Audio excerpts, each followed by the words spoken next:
Today on the channel, we will be counting down the top 6 G.I. Joe action figures.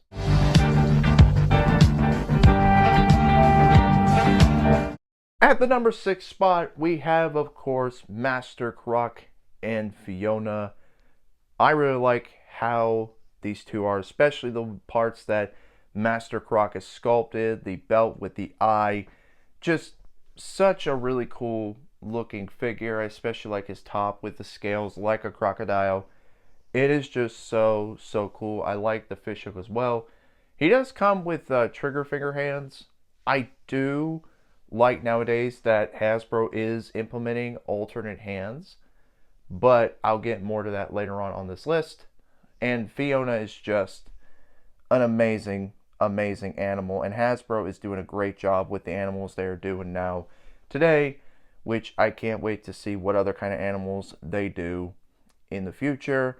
But these are an absolute win. That's where they're at, number 6.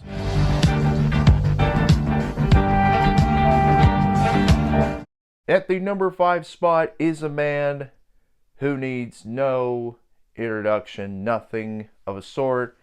This is, of course, Sergeant Slaughter, a man who I met on 2 consecutive occasions.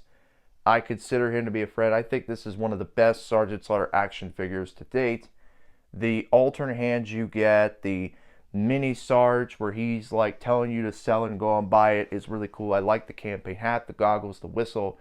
Everything this Sarge comes with is just a total package. There is a Marauders version with just different color scheme, but he comes with the same amount of accessories except a saluting hand, boxing gloves, and ditty bag. I might actually consider picking that one up.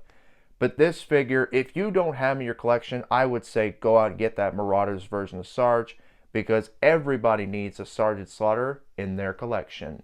And that's why he's at number 5.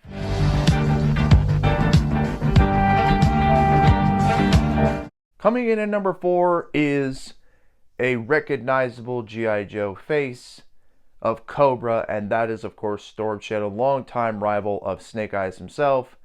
This figure, when it came out, was on everybody's want list. Just the sculpt, the paint. We finally had a classic Storm Shadow we have been asking for, especially after the first few waves of Joes that came out, where they're basically replicating a video game that was coming out at the time. So to just got a classic Storm Shadow was definitely worth it, especially with the plethora of accessories he comes with. He is by far one of the best figures. There was a retro card that came out without the gloves and the gauntlet parts, but basically everything else was the same, except the arrows were white instead of red.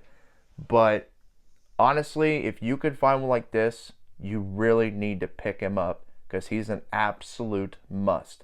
And that's why he's at number 4.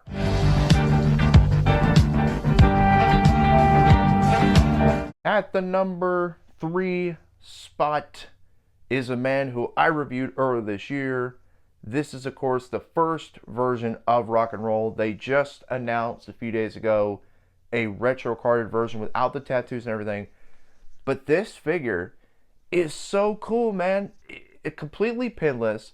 The colors you get, the accessories you get this guy, especially the Hang 10 hand, it is just so cool. I said that about whenever I did the review. This is just an awesome G.I. Joe figure that you need out of your collection. I still believe he is available at Big Bad Toy Store, so you can pick him up there. Or if you prefer his classic look, just wait for the retro card. But everybody needs a Rock and Roll in their collection. You must get him. Don't skip out on him. He is an absolute must-buy for every G.I. Joe collector. And that's why he's at number 3.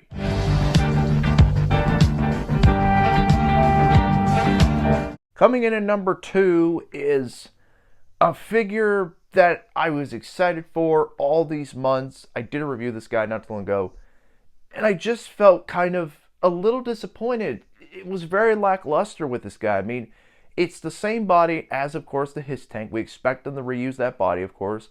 He's got his gloves, he's got the classic head, and he's got a little bit of decos and paint here and there. But he's just lacking in accessories. I was hoping that maybe he would come with a few more extra guns, stuff like that. I know he comes with a knife, he comes with a gun, of course, he comes with a backpack, alternate hands. but I just wish he came with a few more things compared to other G.I. Joe retro card figures, which comes with a ton of accessories.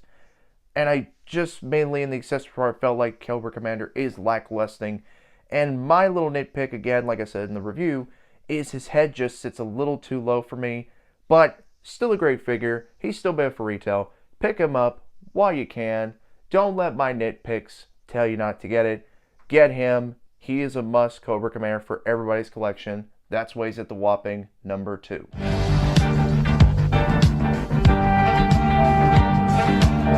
At the final number 1 spot is a figure I'm sure you all thought was going to win. That is, of course, the G.I. Joe retro carded Duke figure. This is a perfect representation of Duke himself. He comes loaded with accessories. I know I'm all over the place with this guy, but he's just an incredible figure, completely pinless, new sculpted parts, new weapons which don't feel like the rubbery material. The head, okay, not the best, but it still works for what it is. It's still cool. It's just a great figure. Plus, the alternate hands, the trigger finger hands, the fisted hands, just gives this guy a lot of ways of posing him on your shelf. He is still available at Walmart's and he's still available online for purchase. This figure is an absolute must, no doubt about it.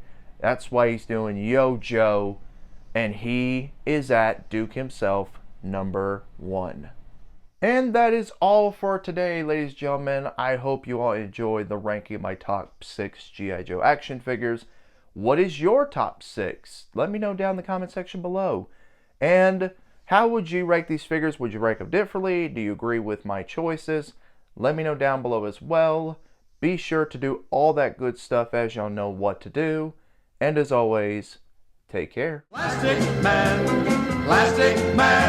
the one, the original Elastic Man. Always in great shape for the shape he's in, the fantastic Plastic Man.